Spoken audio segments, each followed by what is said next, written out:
গল্পকথকে সবাইকে স্বাগত। আজকে পাঠ করে শোনাচ্ছি রবীন্দ্রনাথ ঠাকুরের গল্পগুচ্ছ থেকে সম্পত্তি সমর্পণ। শুরু করছি আজকের গল্প সম্পত্তি সমর্পণ।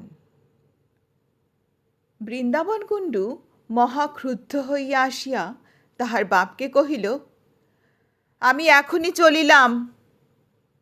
বাপ যজ্ঞনাথ কুণ্ডু কহিলেন, বেটা অকৃতজ্ঞ, ছেলেবেলা হইতে তোকে খাওয়াইতে পড়াইতে যে ব্যয় হইয়াছে তাহা পরিশোধ করিবার নাম নাই, আবার তেজ দেখো না।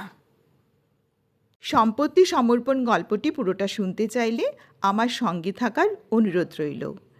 এখনও যদি চ্যানেলটি সাবস্ক্রাইব না করে থাকো তাহলে আমার উৎসাহ বাড়ানোর জন্য প্লিজ সাবস্ক্রাইব করে দিও। আমি খুব শিগগিরই সম্পত্তি সমর্পণ গল্পটি নিয়ে উপস্থিত হব আমার গল্পকথক চ্যানেলে, তাই সঙ্গে থাকার অনুরোধ রইল।